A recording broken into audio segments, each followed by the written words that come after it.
This is the story of a man named Stanley. Stanley worked for a company in a big building where he was employee number 427. Employee number 427's job was simple. He sat at his desk in room 427 and he pushed buttons on a keyboard. Orders came to him through a monitor on his desk, telling him what buttons to push, how long to push them, and in what order. This is what employee 427 did every day of every month of every year. And although others might have considered it soul-rending, Stanley relished every moment that the orders came in, as though he had been made exactly for this job. And Stanley was happy. And then one day, something very peculiar happened. Something that would forever change Stanley. Something he would never quite forget. He had been at his desk for nearly an hour when he realized that not one single order had arrived on the monitor for him to follow. No one had showed up to give him instructions, call a meeting, or even say hi. Never in all his years at the company had this happened, this complete isolation. Something was very clearly wrong. Shocked, frozen solid, Stanley found himself unable to move for the longest time. But as he came to his wits and regained his senses, he got up from his desk and stepped out of his office.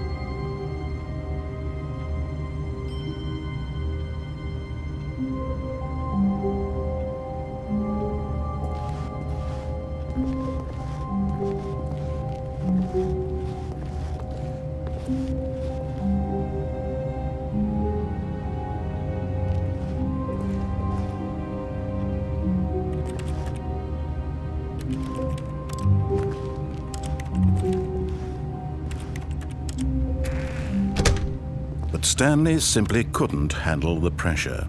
What if he had to make a decision? What if a crucial outcome fell under his responsibility? He had never been trained for that. No. This couldn't go any way except badly. The thing to do now, Stanley thought to himself, is to wait. Nothing will hurt me. Nothing will break me. In here I can be happy forever. I will be happy. Stanley waited.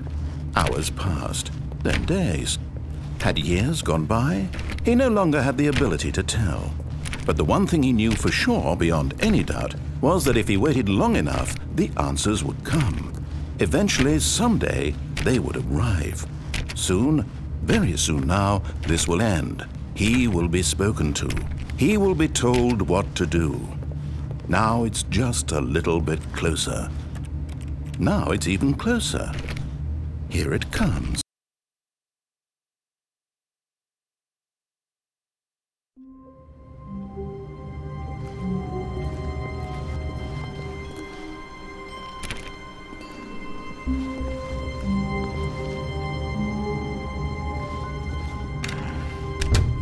But Stanley simply couldn't handle the pressure. What if he had to make a decision? What if a...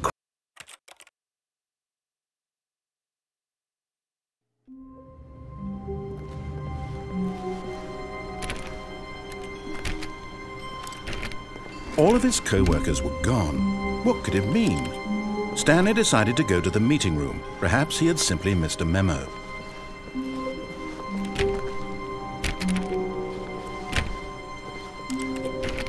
Oh, please. Are you really just doing this for the achievement? Click a door 5 times. Is that all that you think an achievement is worth? No, no, no, no, no. I can't just give these merits away for such little effort. A measly 5 clicks. Now suppose you were to click the door 20 times. I would say that's the kind of effort that warrants recognition.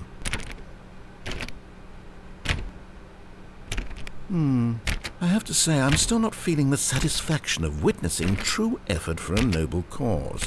Perhaps 50 clicks will do it. Yes, almost certainly 50 clicks.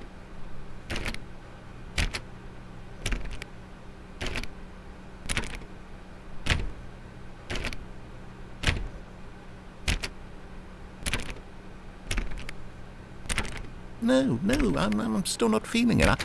I want this achievement to have meant something. It has to be a true reward for valiant effort. I want to see some hustle, Stanley. I want to see commitment, a willingness to go all the way, no matter what the cost. Why don't you go put 20 clicks into door number 417?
Oh, great. Now, go click a few times on door 437.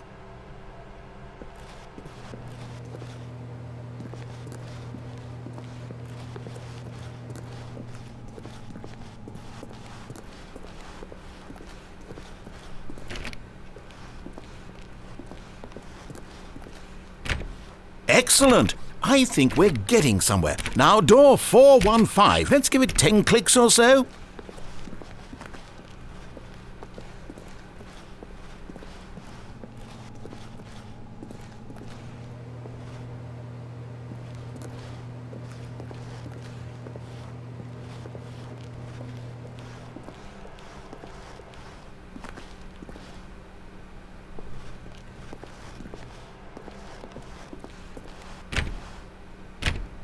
Now, back to door number 437.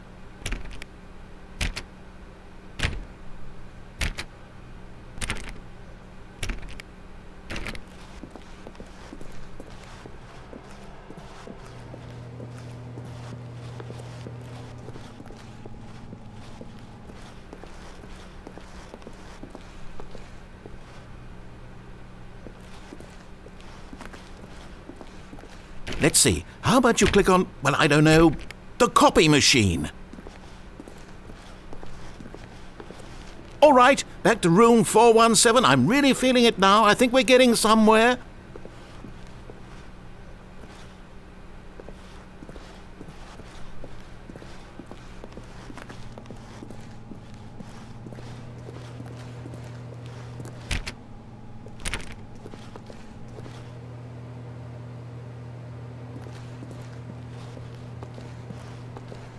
Okay, now go climb on employee 419's desk.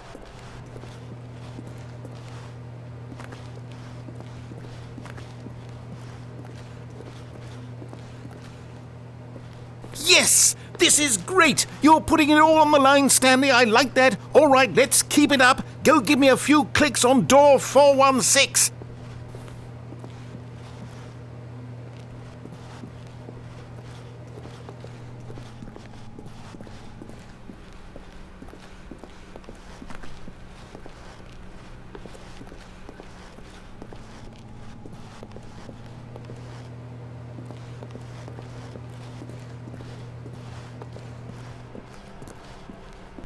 We've almost got it! Now the copy machine, do that one again!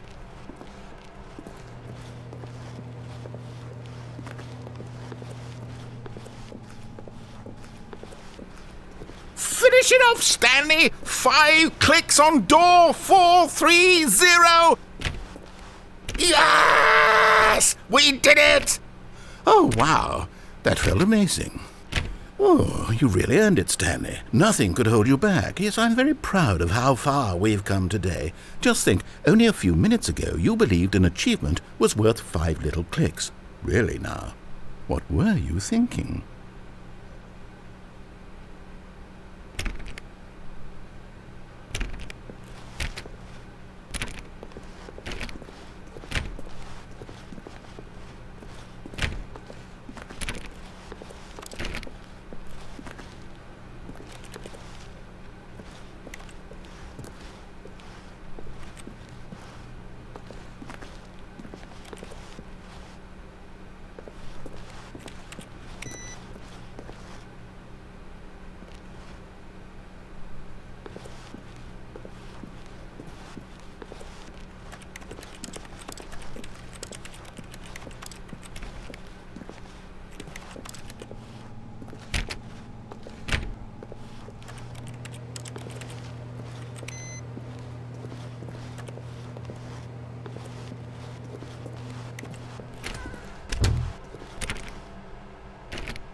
When Stanley came to a set of 2 open doors, he entered the door on his left.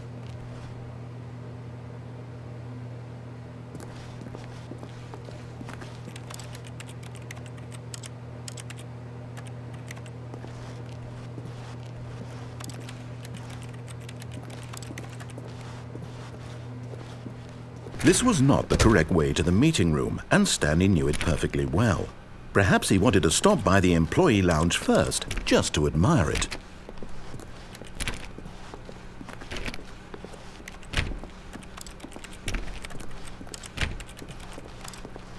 Ah, yes, truly a room worth admiring. It had really been worth the detour after all, just to spend a few moments here in this immaculate, beautifully constructed room.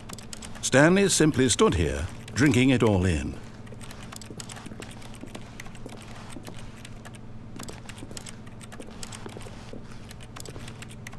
Yes, really, really worth it being here in the room. A room so utterly captivating that even though all your co-workers have mysteriously vanished, but eager to get back to business, Stanley took the first open door on his left.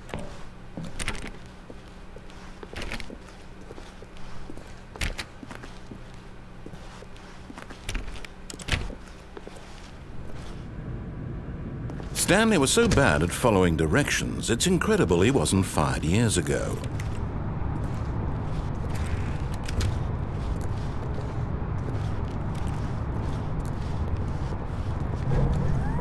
Look, Stanley, I think perhaps we've gotten off on the wrong foot here.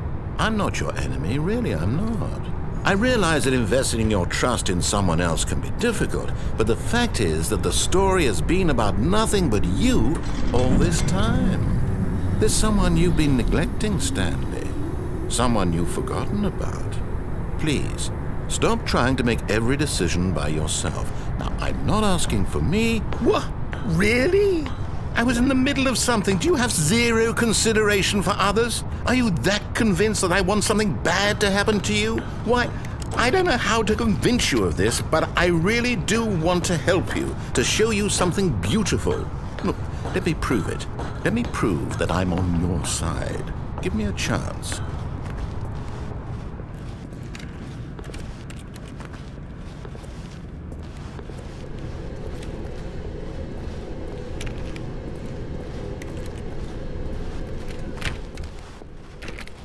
Now listen carefully, this is important. Stanley walked through the red door. Aha, perhaps you misunderstood. Stanley walked through the red door. I still don't think we're communicating properly. Stanley walked through the red... All right, fine, go ahead, Stanley. You want to know so badly what's out there? You want to find out what lies at the end of this road you've chosen? Well, don't let me stop you. You see, there's nothing here. I haven't even finished building this section of the map, because you were never supposed to be here in the first place. Broken rooms, exposed developer textures. Is this what you had wanted? Was it worth ruining the entire story I had written out specifically for you? Do you not think I put a lot of time into that? Because I did. And in the end, it was all for nothing, because this is what you wanted to see. Help me here, Stanley. Help elucidate these strange and unknowable desires of yours. What would have made this game better? What did you want to see? Vehicles? Skill trees? Work with me. You've given me absolutely nothing so far. Tell you what, let me take a stab in the dark at a new design and you can give me some feedback. There we go. A third option. This already feels leaps ahead of where we were before. Go ahead, Stanley. Take it for a spin.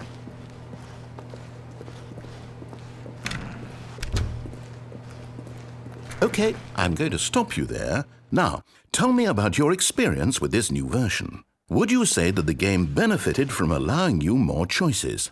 Feel free to be honest. I'm looking for some real critical feedback here.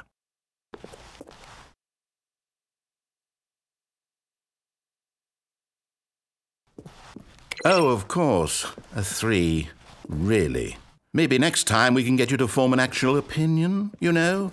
Any level of critical thinking or engagement with your surroundings? Does that sound good? Think we can do that? Yes?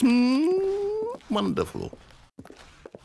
Here, based on the data from your previous playthrough, I've compiled a new version. And to be perfectly candid, I think I've knocked it out of the park with this one. Let's take a look.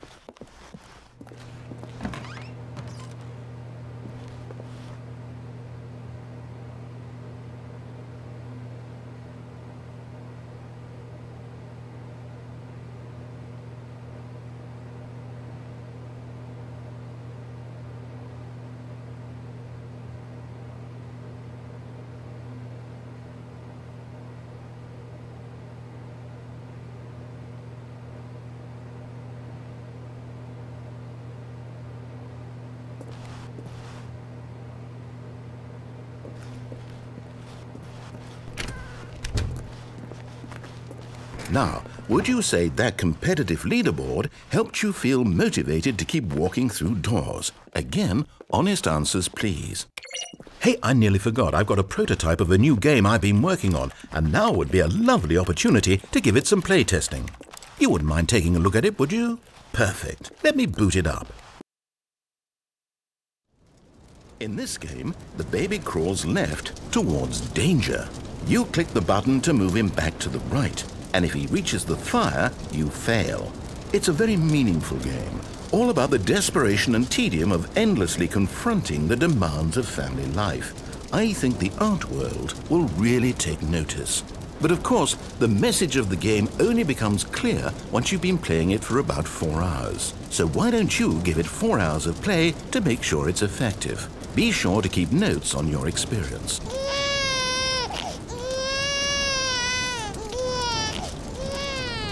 You heartless bastard. Did you do it because you hate babies or purely to spite me?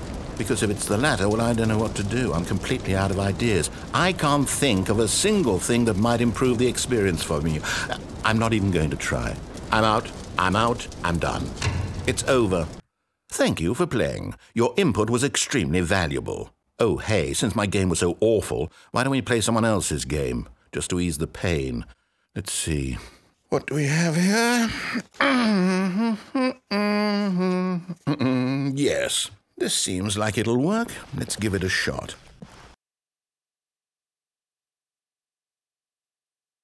Well, Stanley, is this any better? At last, the one thing you've always desired. A game I had absolutely nothing to do with. But is it enough? Tell me that, Stanley. Will it ever be enough? Well, I'll say this. I'm done making things for you.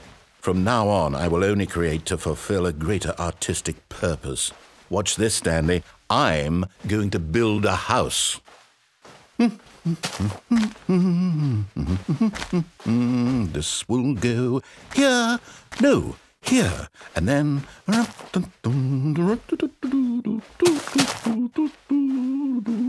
Let's see, what does it need? Yes, of course. And just to finish it all off, yes. It's complete. I made this, Stanley. Look at it. Gaze upon my work of art and feel ashamed at your own inadequacy. Ah, but you've only seen it from the outside. You've only gotten half the experience. Please, step inside and make yourself comfortable. Isn't it grand?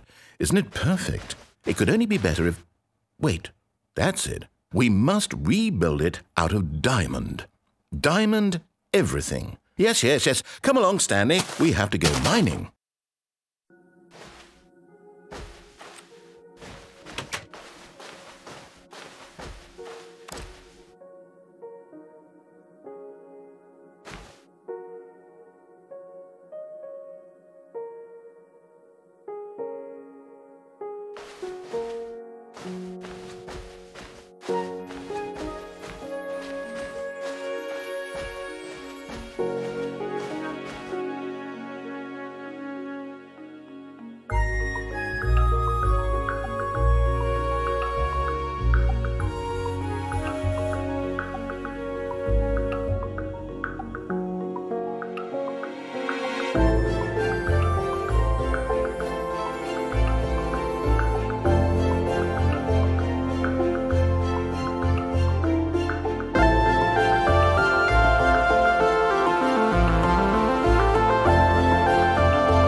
Oh my, it looks like it's going to get a bit dark. Have you brought a light?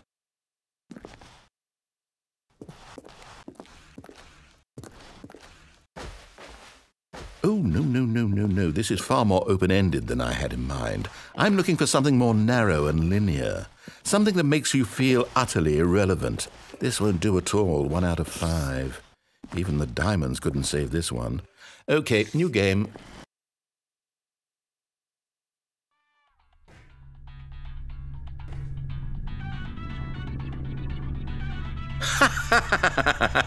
Yes! I don't even know what this game is, but I love it. You, trapped in a glass box with no way out, listening to me talk. Oh, it's inspired. I couldn't have done it any better myself. What is this game even supposed to be? I can't figure it out. Okay, now I'm curious. Let's go find out what the hell this is.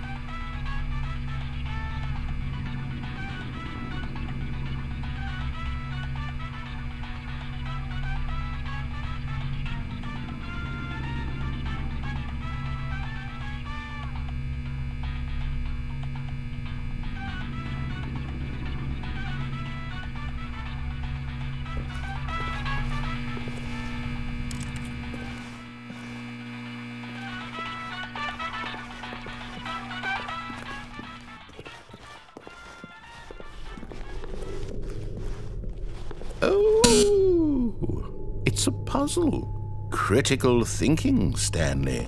Your forte.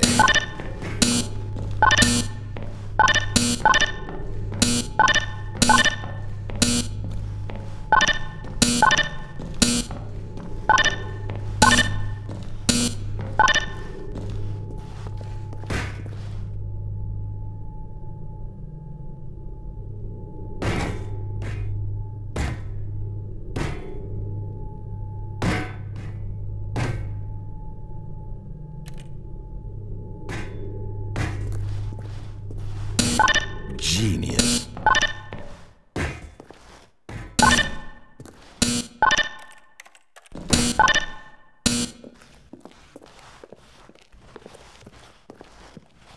No, actually, you know what? I think that's plenty.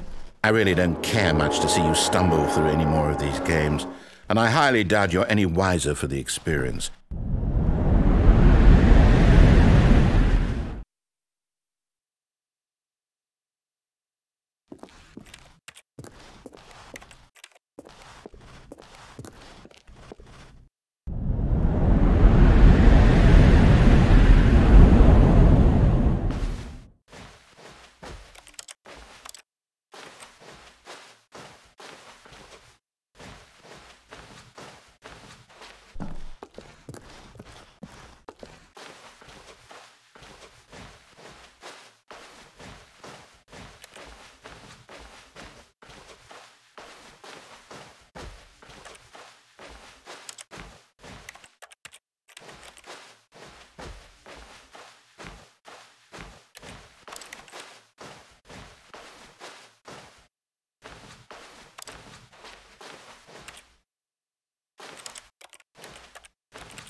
I wonder what he found.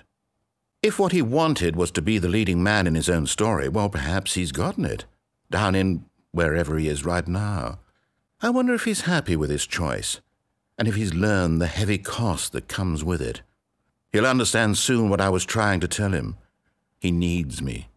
Someone who will wrap everything up at the end, to make sense out of the chaos and the fear and the confusion. That's who I am.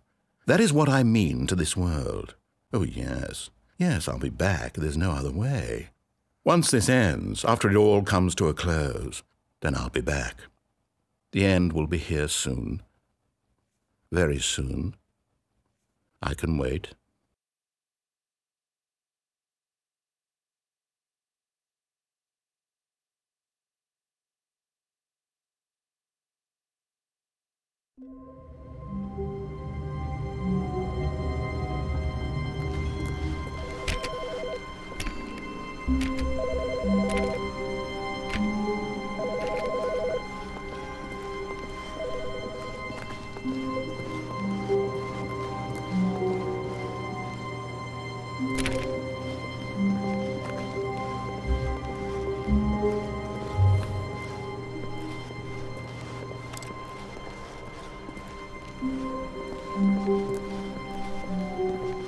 When Stanley came to a set of 2 open doors, he entered the door on his left.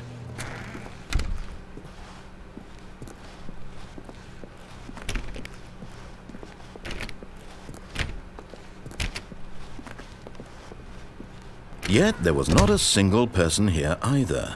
Feeling a wave of disbelief, Stanley decided to go up to his boss's office, hoping he might find an answer there.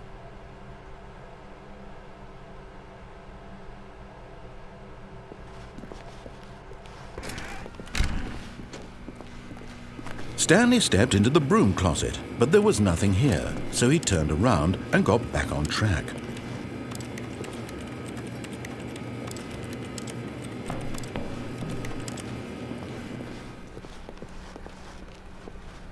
Coming to a staircase, Stanley walked upstairs to his boss's office.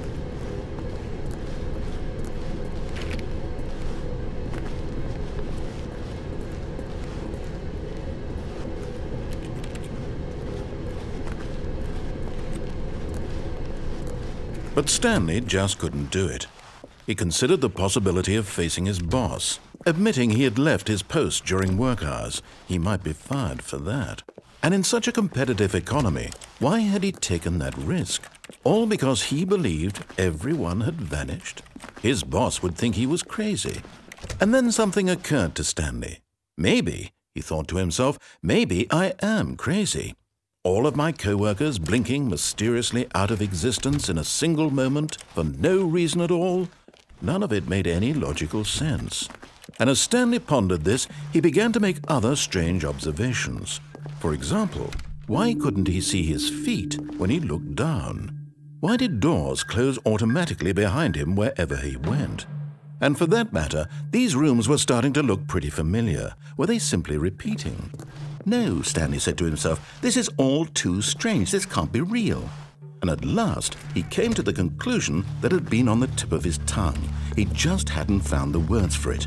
"I'm dreaming!" he yelled. "This is all a dream." Oh, what a relief Stanley felt to have finally found an answer, an explanation. His co-workers weren't actually gone. He wasn't going to lose his job. He wasn't crazy after all. And he thought to himself, I suppose I'll wake up soon.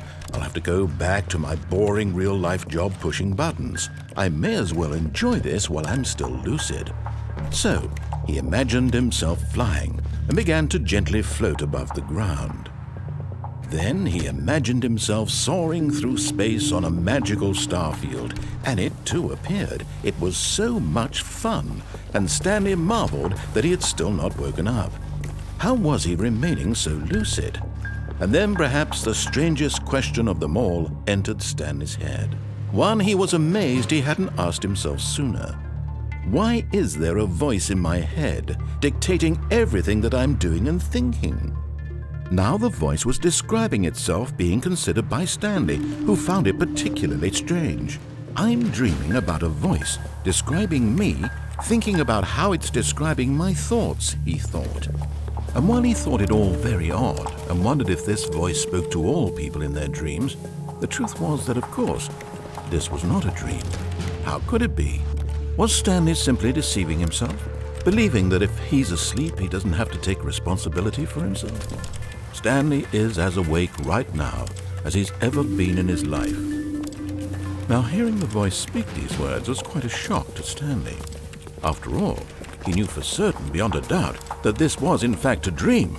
Did the voice not see him float and make the magical stars just a moment ago? How else would the voice explain all that? This voice was a part of himself too. Surely, if he could just...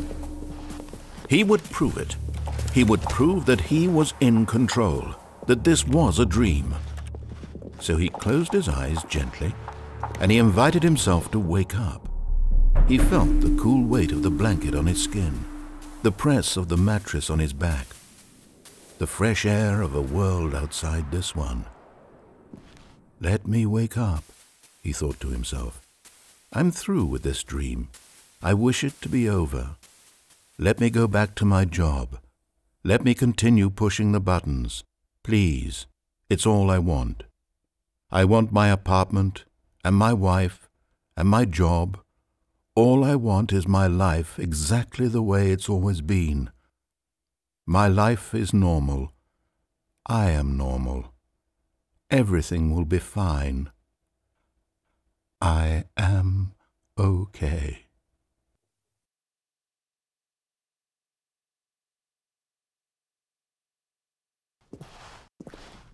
Stanley began screaming. Please, someone, wake me up. My name is Stanley. I have a boss. I have an office. I am real. Please, just someone tell me I am real. I must be real. I must be. Can anyone hear my voice? Who am I? Who am I? And everything went black.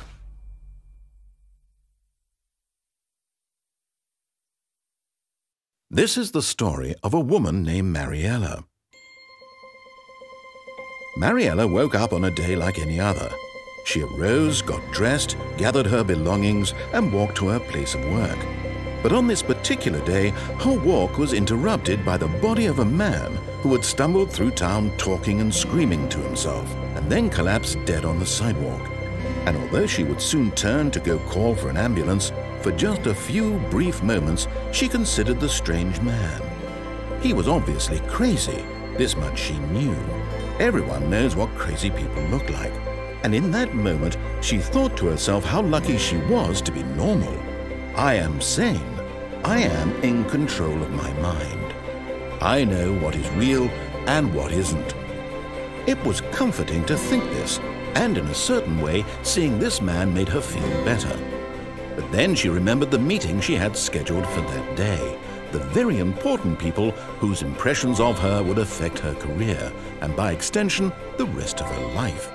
She had no time for this, so it was only a moment that she stood there, staring down at the body. And then she turned and ran.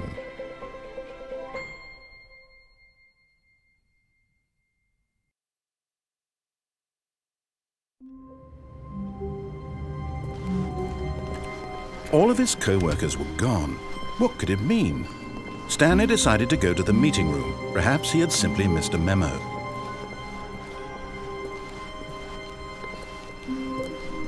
When Stanley came to a set of 2 open doors, he entered the door on his left. This was not the correct way to the meeting room, and Stanley knew it perfectly well. Perhaps he wanted to stop by the employee lounge first, just to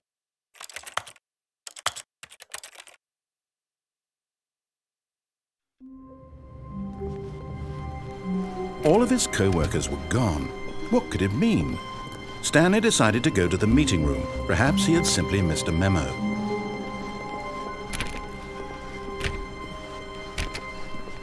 When Stanley came to a set of 2 open... This was not the correct way to the meeting room, and Stanley knew it perfectly well. Perhaps he wanted to stop by the employee lounge first, just to admire it.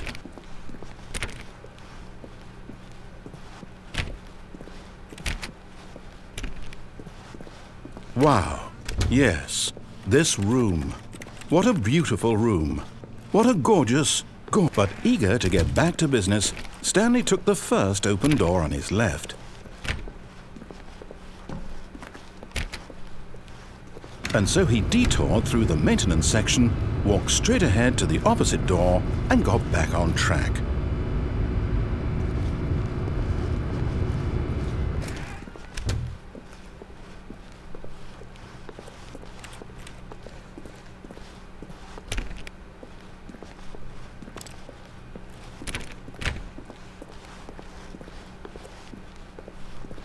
Yet there was not a single person here either. Feeling a wave of disbelief, Stanley decided to go up to his boss's office, hoping he might find an answer there.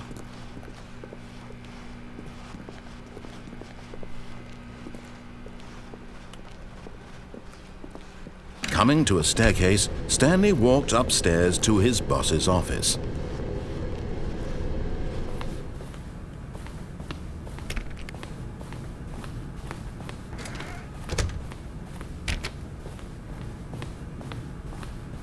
Stepping into his manager's office, Stanley was once again stunned to discover not an indication of any human life.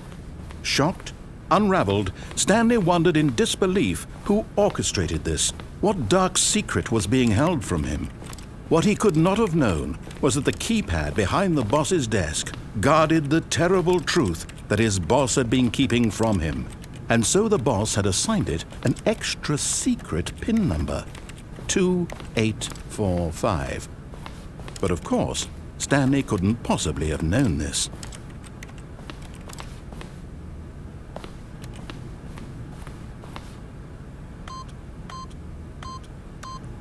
Yet incredibly, by simply pushing random buttons on the keypad, Stanley happened to input the correct code by sheer luck. Amazing. He stepped into the newly opened passageway.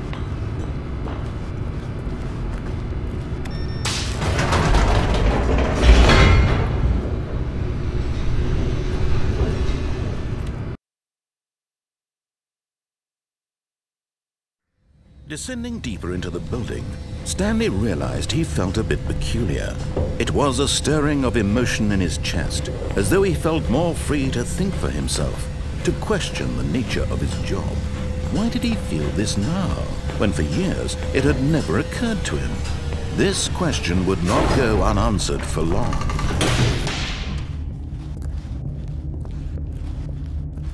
Stanley walked straight ahead through the large door that read Mind Control Facility.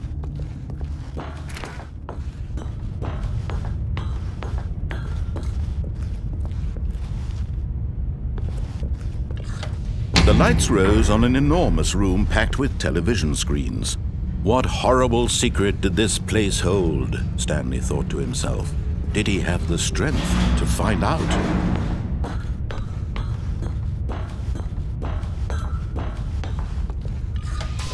Now the monitors jumped to life, their true nature revealed. Each bore the number of an employee in the building, Stanley's co-workers. The lives of so many individuals reduced to images on a screen, and Stanley, one of them, eternally monitored in this place where freedom meant nothing.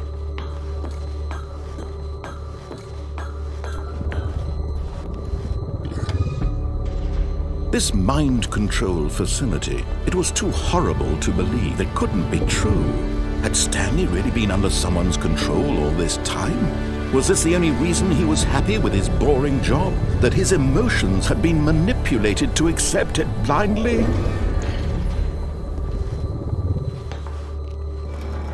No, he refused to believe it. He couldn't accept it. His own life in someone else's control? Never! It was unthinkable, wasn't it?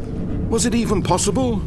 Had he truly spent his entire life utterly blind to the world? But here was the proof, the heart of the operation. Controls labeled with emotions, happy or sad or content, walking, eating, working, all of it monitored and commanded from this very place.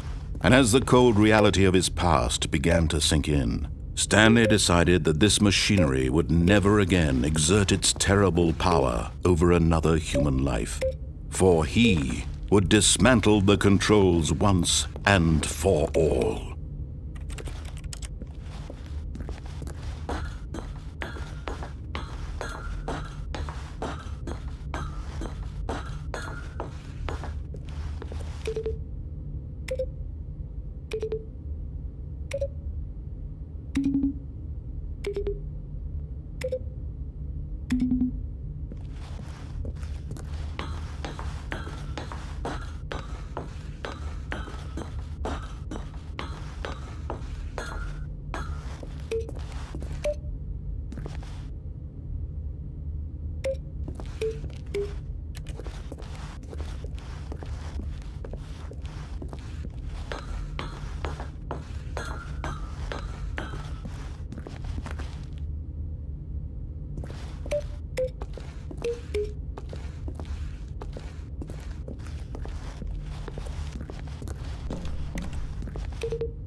And when at last he found the source of the room's power, he knew it was his duty, his obligation, to put an end.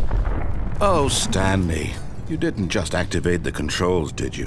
After they kept you enslaved all these years, you go and you try to take control of the machine for yourself. Is that what you wanted? Control? Oh, Stanley, I applaud your effort, I really do. But you need to understand, there's only so much that machine can do. You were supposed to let it go, turn the controls off, and leave. If you want to throw my story off track, you're going to have to do much better than that. I'm afraid you don't have nearly the power you think you do. For example, and I believe you'll find this pertinent, Stanley suddenly realized he had just initiated the network's emergency detonation system.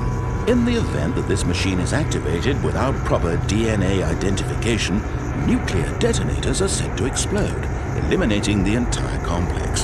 How long until detonation then? Let's say 2 minutes. Ah, now this is making things a little more fun, isn't it, Stanley? It's your time to shine. You are the star. It's your story now. Shape it to your heart's desires. Oh, this is much better than what I had in mind. What a shame we have so little time left to enjoy it. Mere moments until the bomb goes off. But what precious moments each one of them is. More time to talk about you, about me, where we're going, what all this means. I barely know where to start. What's that? You'd like to know where your co-workers are? A moment of solace before you're obliterated? All right, I'm in a good mood. You're gonna die anyway. I'll tell you exactly what happened to them. I erased them. I turned off the machine. I set you free. Of course, that was merely in this instance of the story. Sometimes when I tell it, I simply let you sit there in your office forever, pushing buttons endlessly and then dying alone. Other times, I let the office sink into the ground, swallowing everyone inside, or I let it burn to a crisp. I have to say this, though, this version of events has been rather amusing. Watching you try to make sense of everything and take back the control wrested away from you, it's quite rich. I almost hate to see it go. But I'm sure whatever I come up with on the next go-around will be even better. My goodness, only 34 seconds left. But I'm enjoying this so much. You know what? To hell with it.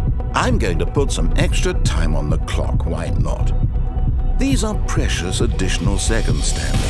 Time doesn't grow on trees. Oh dear me, what's the matter, Stanley? Is it that you have no idea where you're going or what you're supposed to be doing right now? Or did you just assume when you saw that timer that something in this room was capable of turning it off? I mean, look at you. Running from button to button, screen to screen, clicking on every little thing in this room. These numbered buttons, no, these colored ones, or maybe this big red button, or this door. Everything, anything, something here will save me. Why would you think that, Stanley? That this video game can be beaten? Won? Solved? Do you have any idea what your purpose in this place is? Stanley, you're in for quite a disappointment. But here's a spoiler for you. That timer isn't a catalyst to keep the action moving along. It's just seconds ticking away to your death. You're only still playing instead of watching a cutscene because I want to watch you for every moment that you're powerless, to see you made humble. This is not a challenge, it's a tragedy. You wanted to control this world, that's fine. But I'm going to destroy it first, so you can't. Take a look at the clock, Stanley. That's 30 seconds you have left to struggle. 30 seconds until a big boom and then nothing. No ending here, just you being blown to pieces. Will you cling desperately to your frail life, or will you let it go peacefully? Another choice. Make it count. Or don't. It's all the same to me, all a part of the joke. And believe me, I will be laughing at every second of your inevitable life from the moment we fade in until the moment I say, happily ever after.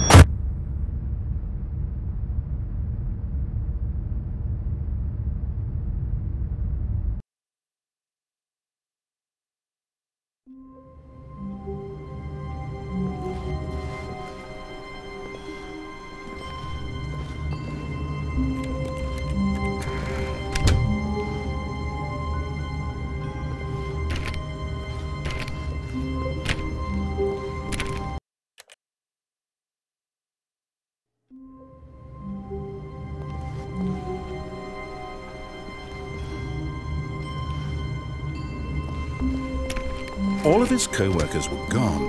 What could it mean? Stanley decided to go to the meeting room. Perhaps he had simply missed a memo.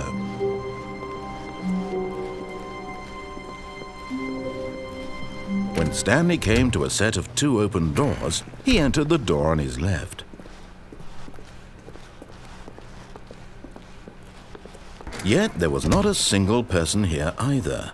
Feeling a wave of disbelief, Stanley decided to go up to his boss's office. Hoping he might coming to a staircase, Stanley walked upstairs to his boss's office.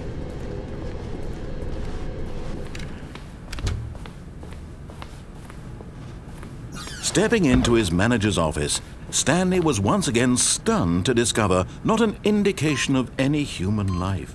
What could it mean? Stanley wondered aloud to nobody.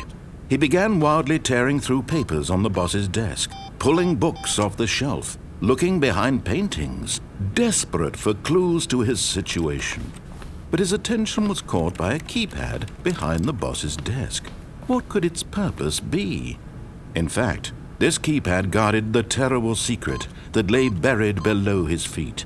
And so Stanley was in such a rush to get through the story as quickly as possible, he didn't even have a single minute to just let the narrator talk. That kind of anxiety isn't healthy, so he relaxed for a few moments with some calming New Age music.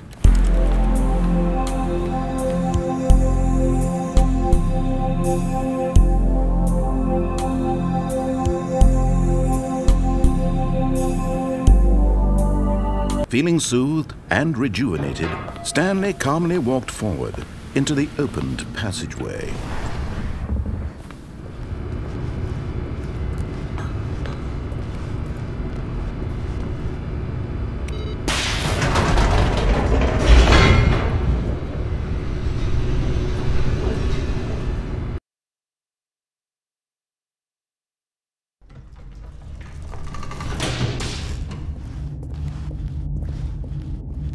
Stanley walked straight ahead through the large door that read Mind Control Facility.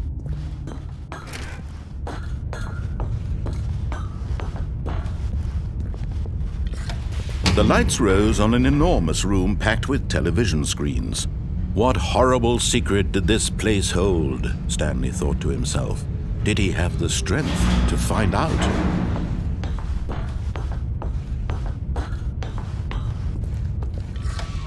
Now the monitors jumped to life, their true nature revealed. Each bore the number of an employee in the building, Stanley's co-workers.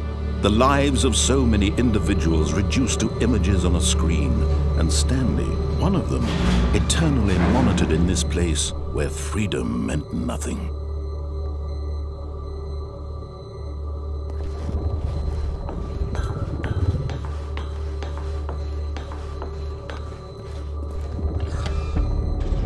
This mind control facility, it was too horrible to believe. It couldn't be true. Had Stanley really been under someone's control all this time? Was this the only reason he was happy with his boring job? That his emotions had been manipulated to accept it blindly? No, he refused to believe it. He couldn't accept it. His own life in someone else's control? Never! It was unthinkable, wasn't it? Was it even possible? Had he truly spent his entire life utterly blind to the world? But here was the proof, the heart of the operation. Controls labeled with emotions, happy or sad or content, walking, eating, working, all of it monitored and commanded from this very place.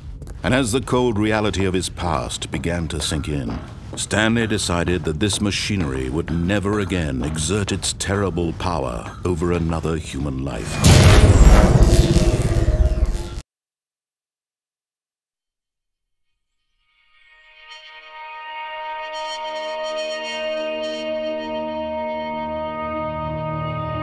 Blackness and a rising chill of uncertainty.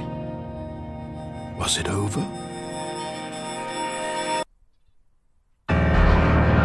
Yes! He had won! He had defeated the machine, unshackled himself from someone else's command, Freedom was mere moments away. And yet, even as the immense door slowly opened, Stanley reflected on how many puzzles still lay unsolved. Where had his co-workers gone? How had he been freed from the machine's grasp? What other mysteries did this strange building hold? But as sunlight streamed into the chamber, he realized none of this mattered to him, for it was not knowledge or even power that he had been seeking, but happiness. Perhaps his goal had not been to understand, but to let go.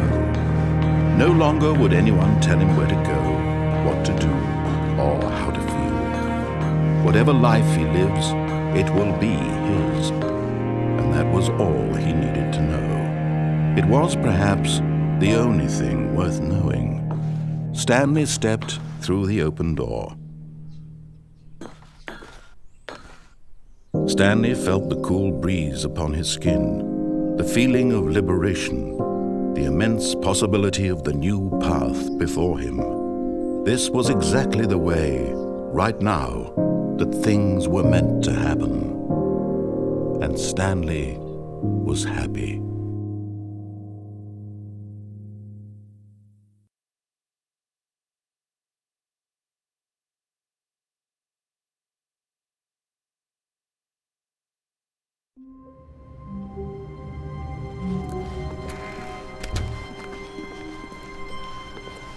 When Stanley came to a set of 2 open doors, he entered the door on his left. This was not the correct way to the meeting room, and